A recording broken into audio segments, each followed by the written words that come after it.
Okay, my name is Craig Dixon and this is a video of my dietary habits consultation with Joe, completed on, the 6th of June 2020 for the Pirahna challenge.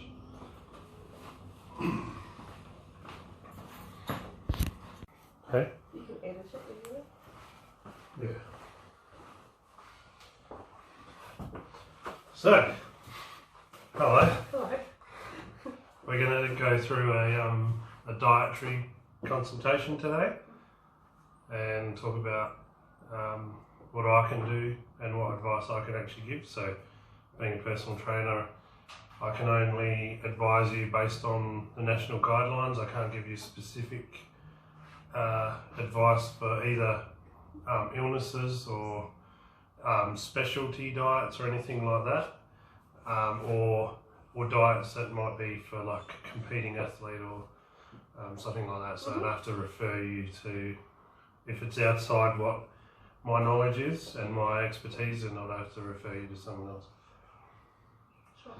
So obviously everybody sort of knows the more active you are, you know, the more calories you burn, and can help lose body fat and help us all get into a better shape. Eating healthy helps with that as well. So stuff like fibre is beneficial for weight loss, and you can eat your calories in junk food, but it's not going to be healthy. You're not going to reach your goals of, say, like vegetables and all the minerals and vitamins and stuff we get out of that. So part of eating healthy is eating to your calorie intake, so not overeating, and the other half of that is eating the right choices. So we'll go through that as well. Okay, so first we'll just do this questionnaire. Pretty simple. Just a few questions, and what I'll do is I'll bring up the guidelines. That's not those. And we'll go through them as we're going through the sheet. Okay. So these are the guidelines. I'll just, before we do this, I'll just go through them. Guideline 1 is to achieve and maintain a healthy weight. Can you see that? Yeah. To be physically active and choose amounts of nutritious food and drinks to meet our energy needs. So there's a little sub-note there to say older people should eat nutritious foods and keep physically active to help maintain muscle strength and healthy weight. What's older? Oh, it wouldn't be us. Over 55, I think, for women would be older. But yeah, the general guideline is for us to eat healthy and the right amount. That's the gist of it. So guideline 2 is enjoying a wide variety of nutritious foods from 5 food groups. So vegetables with plenty of different types and colours, legumes and beans, obviously good for fibre as well. Fruit, grains, like cereal foods, mostly whole grain and whole fibre varieties. So your white breads and stuff, probably not as good. It would still be counted in this, but we can substitute in, you know, some whole grains would be better. Lean whole meats. grain or whole meal, or is that the same? No, whole grains. So Yeah. it's the, Like seedy bread. yeah, it's like the fibre. So you know, whole grain breads and, you know, your pastas, the brown pastas and stuff like that, not your white stuff.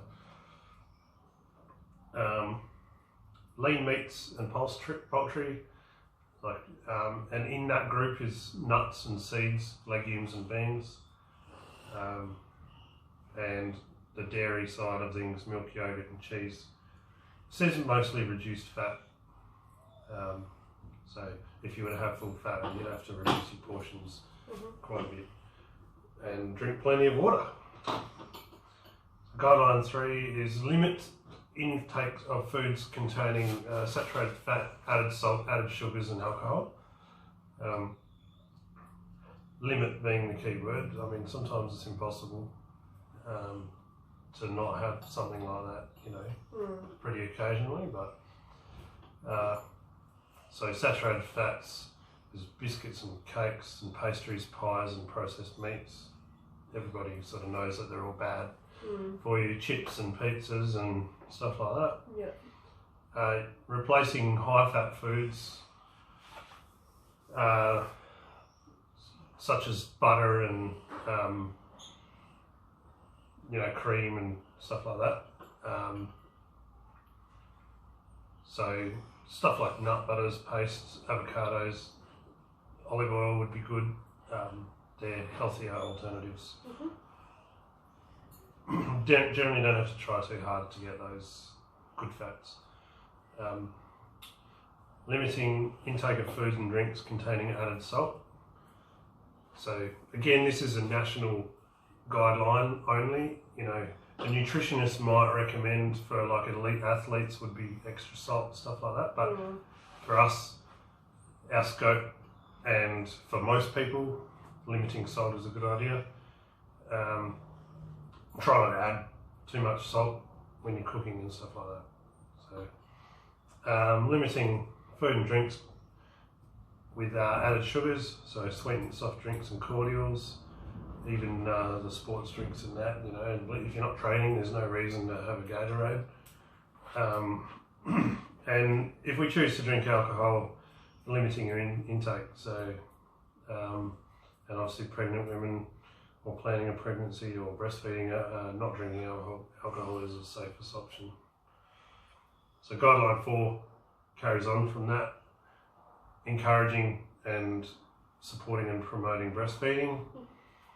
And guideline 5 is about food safety, so learning how to, there's some tips on here, how to care for food, prepare it and store it. You know, you don't leave it out on the bench in summer or, you know, stuff like that.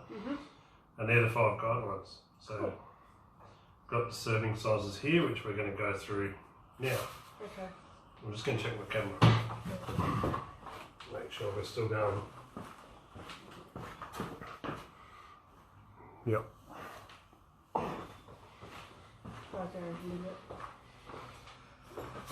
Okay. So, you don't have any specialty dietary requirements? You're not gluten intolerant or not that I'm aware lactose intolerant or anything like that? I don't think so. Okay, so the first one is all about the guideline 1 and 2. How many serves of vegetables do you usually eat per day? So to help you answer this question, we've got serving sizes here. So a serve, for example, would be half a cup of green or orange vegetables, or beans, peas or lentils, or 1 cup of like your salad type leafy vegetables, half a cup of corn, half a potato is counted as 1 serve, or 1 small what, tomato. like, what was I going to say? What was the third one that you said? Green leafy Oh vegetables. yeah, like cucumber and tomato and stuff? Yep. So I would say that would almost be in the first one. So your broccolis and your carrots and stuff like that. Yeah. And even the tomatoes. So it's a rough guess, but we go through breakfast. Not a lot of people eat veggies for breakfast.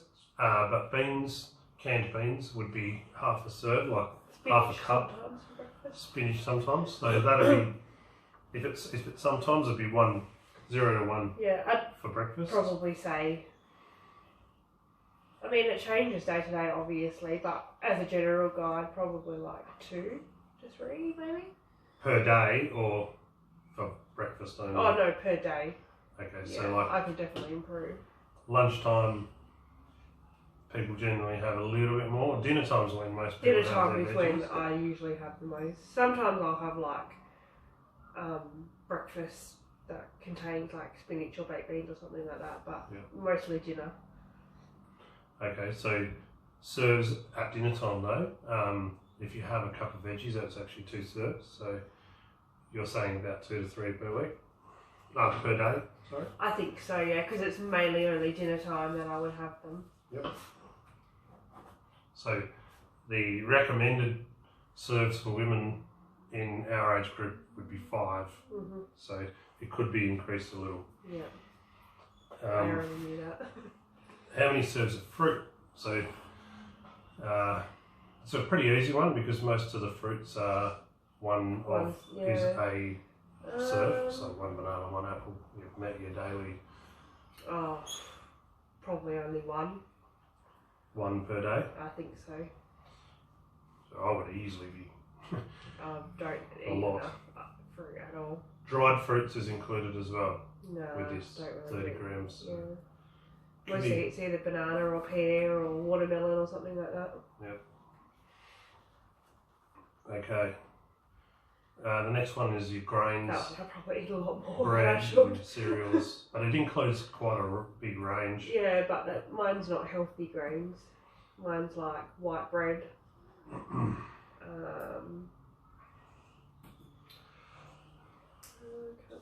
Rice.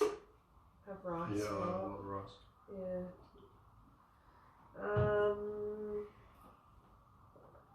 So most of the serves here for your grains, your rice and things is about half a cup. So, and 1 slice of bread would be a serve. So if you're saying you have quite a lot, you're probably right up on the upper end of maybe 6 per day or 5. Oh, probably not that much. Probably more like 4 to 5 maybe. Yep. So at a guess, I don't know exactly because it yeah. changes. So if you have a sandwich, yeah, that's 2 slices of bread. That's 2 serves. Yeah. So and dinner time. What about like a croissant? Is that like 2 serves? Probably. It would, Yeah. but it probably also falls under something we're going to talk about at the end. Okay. The discretionary choice. So we'll put 4 to 5 for that one. I don't have a lot of croissants, but I'm just using that as So the recommended is actually 6, but obviously the type of serves could be improved. Yeah, mine's definitely could be improved. Dairy is the next one. A lot. Oh no, what about this one? Yeah, they've got this the opposite way around to the sheet, so Okay. we'll just go according to the sheet. So dairy would be... A lot. Yeah? Yeah. Way too much. So milk in the morning, about a cup, or coffees are included in that? Yeah, I'd probably say 6, definitely. 6 serves of dairy a day, so that's your cheese. Because I have cheese, I have yogurt, I have milk. Okay. And the last one is meat, which this also includes, again, beans, eggs, tuna, your chicken, steak, and even nuts, I'm pretty sure, and nuts and seeds, peanut butter even, are like sort of meat substitutes. So 65 grams of a lean meat or 80 grams of fish and 100 grams, they're very small serves. So I'm probably having, about 6 or so in just one meal. So 65 grams at a guess would be even less than a deck of It's like half a chicken breast. Yeah, way less. Yeah. Probably 6, I reckon. Okay. Because by the time you add in eggs and all that stuff, maybe 4 to 5, because I don't eat meat every single day. Yeah. Sometimes I don't have meat for dinner. Okay. That's not bad. I mean, obviously, you can see here that... But the choices within those groups are not the best. Yeah. You could reduce your dairy and meat a little and bump up your fruit and veg. Yeah. Okay, so the discretionary choices are the bad ones. These are the things we choose to eat when we don't really have to. So, some examples here, and then we'll see if we can count how many we think we might have in 1 week. This is not per day, this is 1 week. Okay. So, ice cream, processed meat, sausages, crackers or chips, biscuits, donuts, chocolate, which is 25 grams, would be one choice, like one serve. And I think from 25 memory grams, that's was that only like 4 4 blocks? squares. Yeah. Soft drink, muffins, hot chips, pastries, wine, and also your alcohol, so wine, beers, or light beer. So it's probably easier to try to break it down daily and then times that by 7.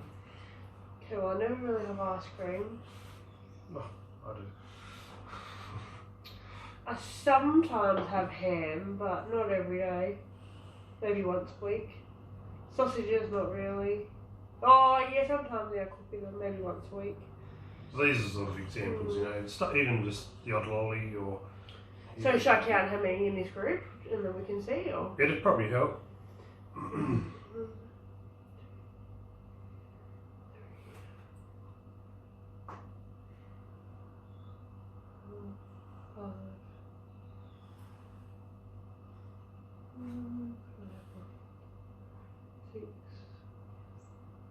I don't really drink alcohol.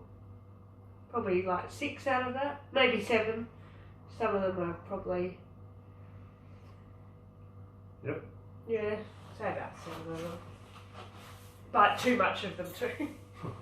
Okay, so a serve usually is quite small, so we'll put 7. Probably more than that if the servings are small. Yep. So, you know, even half a snack size packet of salty crackers. Yeah, Quite so full. probably. Okay, I'm just going to check my camera again before we do our strategies.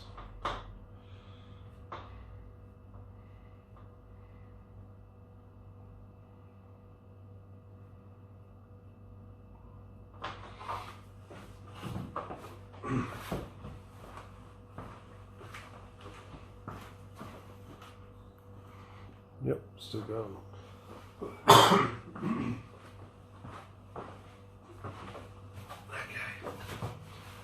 Right, so I did a little bit of calculating because we've already got your height and weight. So this is your calories that, well, actually it's kilojoules in here, but I work with calories a lot, so I keep saying that. So I've got your BMI as 35.1 from our assessment that we did not long ago. So there's some simple calculations here. And it's got a to have a healthy BMI of 25, which once again is, you know, could give or take depending on how much muscle the person's carrying, or but for, like for 90% of people, it's quite accurate. So to have a healthy BMI of 25, it has your weight to be 69.7 kilos. So to calculate our calories using an adjusted body weight, so obviously being over the 69.7, we use the 25 BMI as a bit of a base to work out a calculation of goal weight, which is a little higher than that 69.7. So I've got your adjusted body weight as 76.7, and we'll work out calories requirements using 76.7 kilos. So got you between 30 and 60.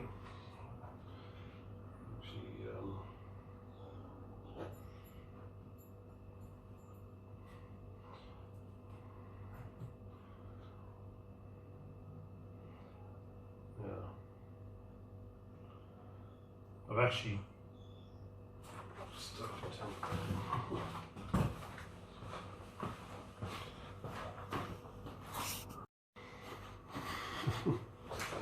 okay, I'm back. Accidentally calculated you as a male, so fixed all that up. And I've got you the right numbers here. So your base metabolic rate would be 6,145 kilojoules, which might not mean anything to you. So I've actually put it into calories for you, which is 1469. So that's your base. That would be like if you were just laying down 24/7. So to give you your real intake per day, we just use a physical activity level. So 1.2 would be bed rest. The next one up's very sedentary. The next one would be light activity. So this is not including your training. This is just how active you are through the day. Up to moderate, heavy, and vigorous. So vigorous. There wouldn't be too many people around that would be vigorous. You know, that even sort of bricklayers and stuff would be moderate to heavy. So yeah, probably. I don't know. Probably light. I do have 2 kids to look after, so we'll go with light. I think light probably. Since weight loss is the goal. So I'm going to put 1.6 in here in our calculation times your base metabolic rate. So we'll chuck that in here. Oops. 6145 times 6, which is 9,800 kilojoules. So how many I should burn each day for weight loss? No, this is your total diet requirement. So to make it a bit more sense, which is 2,350 calories.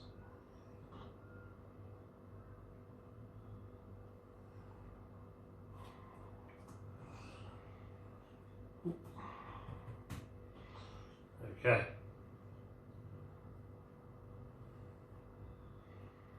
So to see if we can implement some strategies to bring you down to that energy requirement, we'll go through them now. So we'll sort of do it together. And I mean, if you have a bit of trouble, I don't feel like you would need a referral at the moment, because it's always worth trying to sort of stick to the guidelines first, which we haven't tried. So if nothing really happens, or you have some reactions to the food, or you feel really sluggish, or something's not quite right, then we would obviously go to professional help. Okay. So got any ideas? Yes, I do. I do too. Yep. I need to eat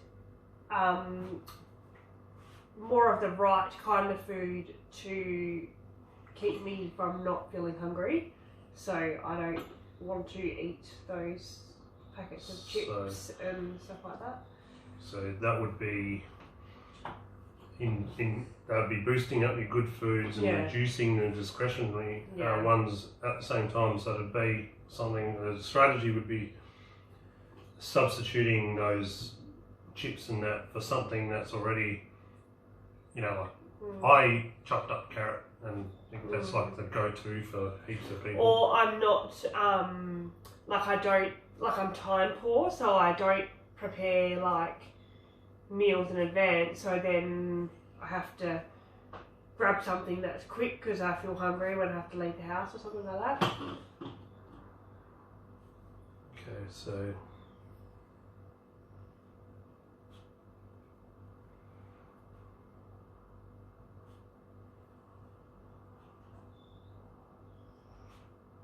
I think that's a second strategy, is food prep. Yeah, be more organised. Food prep, so pre-prepare. And pre-plan. Healthier snacks. Yeah. And meals. And meals. Because a lot of the time I skip a meal, so then I feel hungry at the wrong times, and then at that time it's not convenient to eat a meal, so I just eat a snack. Okay. Alright. The third strategy? I don't know. Calculate calories. Okay.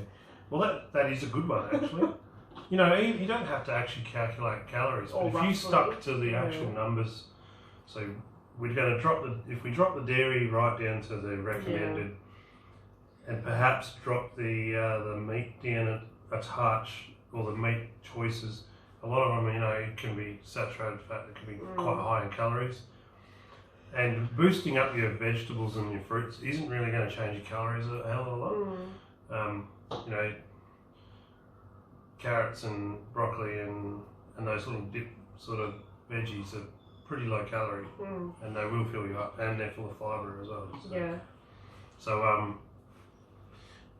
not necessarily counting calories, but counting food. Yeah. Using the actual recommendations, which would definitely help.